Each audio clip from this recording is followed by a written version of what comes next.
Três pessoas mencionadas na Bíblia que nunca morreram. O primeiro é Elias. Durante um dos períodos mais difíceis da história de Israel, Deus chamou Elias. Nessa época, Israel tinha um dos seus piores reis, chamado Acabe. Elias foi um dos maiores profetas de Israel e era natural de Tisbe, na região de Gileade, localizada além do Rio Jordão. O livro dos reis relata mais sobre a vida de Elias do que sobre a maioria dos próprios reis, embora não exista um livro dedicado exclusivamente a ele. Sua fama aumentou devido ao seu encontro com os profetas de Baal no Monte Carmelo.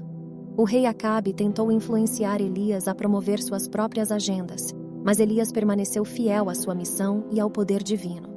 Ele não possuía conexões com o estabelecimento político ou com a realeza, e tinha a coragem de falar a verdade, independentemente de quem estivesse no poder. Elias representava um reino diferente, com objetivos diferentes. Parecia que ele tinha alcançado o máximo de aventuras em sua vida, com feitos quase inacreditáveis, mas ele estava prestes a superar tudo isso, pois estava prestes a escapar da morte. A forma como Elias partiu para a imortalidade o coloca em uma categoria rara de indivíduos que nunca morreram. Embora não seja explicitamente mencionado quando ou como Deus o fez, fica claro pelo contexto que Deus informou a Elias sobre sua partida iminente.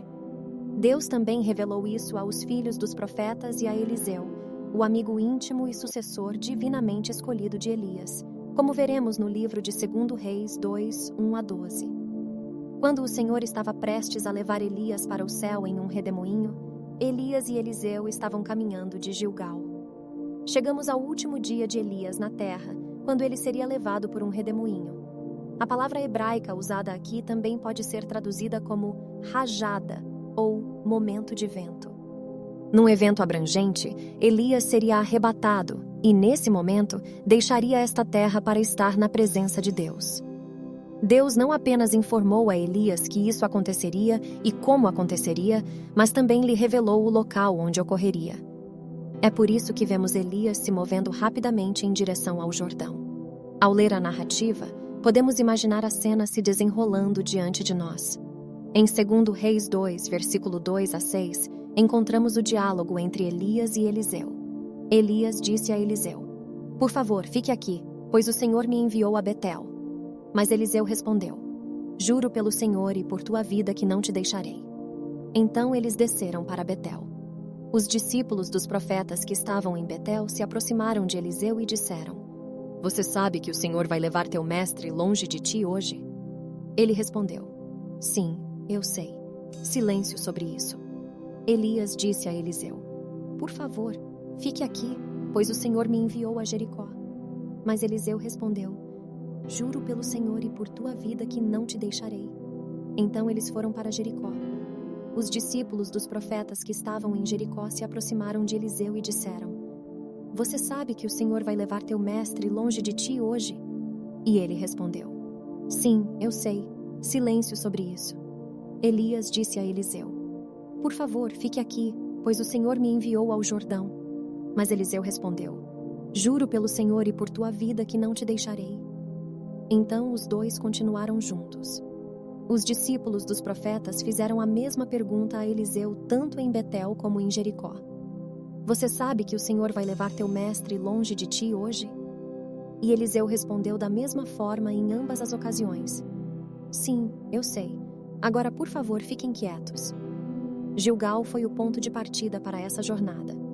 De acordo com o livro de Josué, Gilgal era o acampamento dos filhos de Israel após atravessarem o Jordão e entrarem em Canaã. Se você se recorda da história bíblica, foi nesse ponto que eles estavam seguros e protegidos antes de iniciarem a invasão do território inimigo. Gilgal foi o ponto de partida para a última jornada de Elias. A próxima parada de Elias foi Betel, um lugar de oração que significa casa de Deus. Então Eliseu tomou suas próprias vestes e as rasgou em sinal de luto.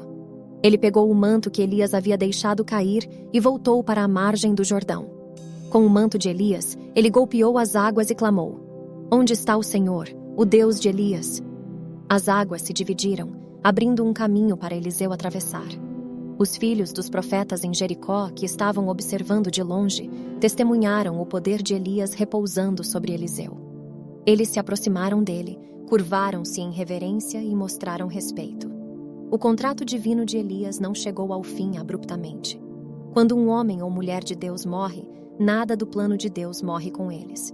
Devemos lembrar disso. Eliseu é um excelente exemplo disso, pois Deus sempre tem um plano contínuo. Ele sempre teve homens e mulheres em todas as épocas para continuar a obra divina ao longo dos tempos. Deus nunca ficou frustrado, pensando no que seu povo fará agora que Elias se foi, agora que ele não está mais presente. Nosso Criador, Deus Todo-Poderoso, nunca fica sem recursos.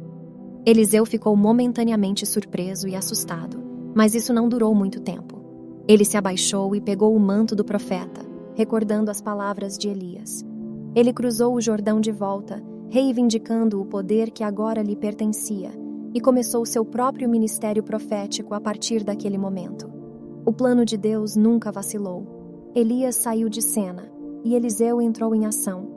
Outro exemplo é encontrado em Enoque. O primeiro registro de Enoque é mencionado em Gênesis, capítulo 5. Ele era filho de Jared, e seu filho Matusalém se tornou o homem mais velho registrado na Bíblia. Enoque profetizou sobre o julgamento vindouro do Senhor contra aqueles que viviam em sua época.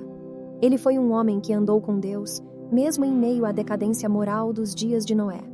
Enoque se destacou em sua geração. Embora seu registro genealógico seja breve, sua vida e testemunho foram significativos.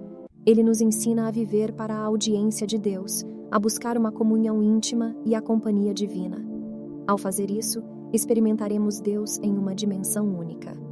Em Gênesis 5, versículo 18 ao 24, é mencionado que Jared foi pai de Enoque aos 162 anos. Jared viveu 800 anos após o nascimento de Enoque e teve outros filhos e filhas. Então, Jared viveu 962 anos antes de falecer. Quando Enoque completou 65 anos, ele se tornou pai de Matusalém.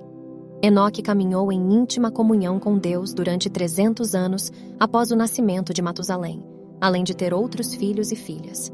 Assim, a vida de Enoque totalizou 365 anos. Enoque foi conhecido por andar em reverente temor e obediência a Deus.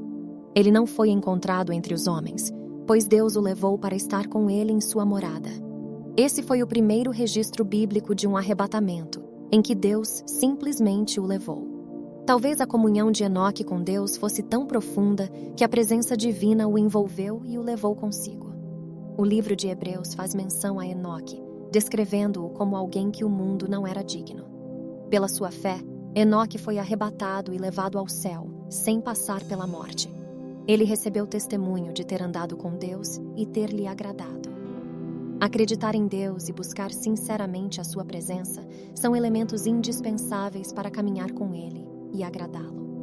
É uma grande garantia saber que Deus sempre suprirá abundantemente as necessidades daqueles que são seus e cuidará deles com ternura, permitindo que floresçam de maneiras miraculosas. Ele está constantemente observando toda a terra, buscando aqueles cujos corações são totalmente dedicados a Ele. Agir de forma insensata nesse aspecto resulta em consequências negativas, como guerras e conflitos. Enquanto o Pai derrama sua bondade sobre nós, incentivando nosso crescimento, o que Ele realmente deseja de nós é uma resposta sincera e despretensiosa ao seu amor. Chegará o momento, e já está próximo, em que os verdadeiros adoradores adorarão o Pai em espírito e em verdade, com o coração e o ser interior.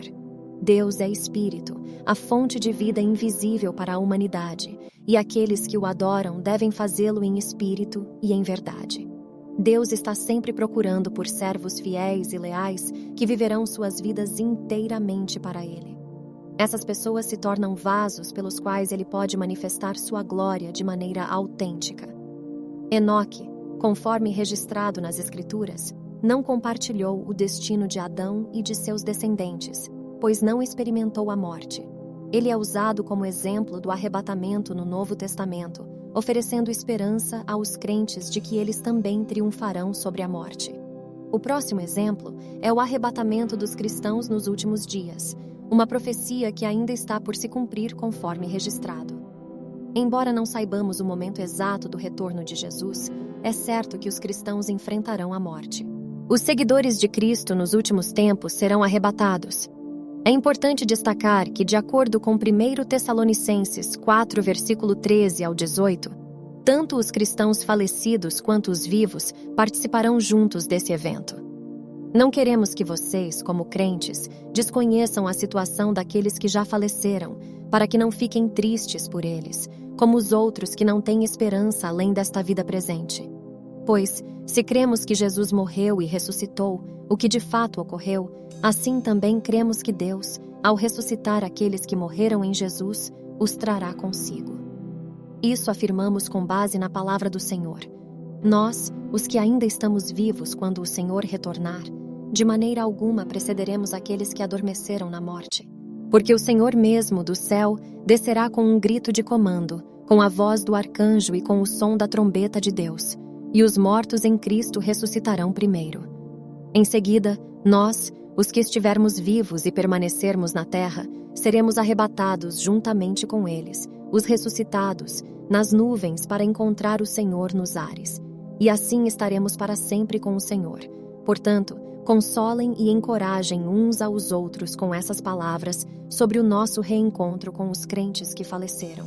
Em qualquer caso, experimentaremos o arrebatamento. Durante esse tempo, assim como ocorreu com Enoque, os cristãos serão arrebatados no ar. Por isso, uma das razões para mencionar Enoque é que ele prefigura toda uma geração de crentes que não experimentarão a morte. Se gostou do vídeo, curta e inscreva-se em nosso canal e ative o sininho para ficar por dentro de mais vídeos como esse. Fiquem com Deus.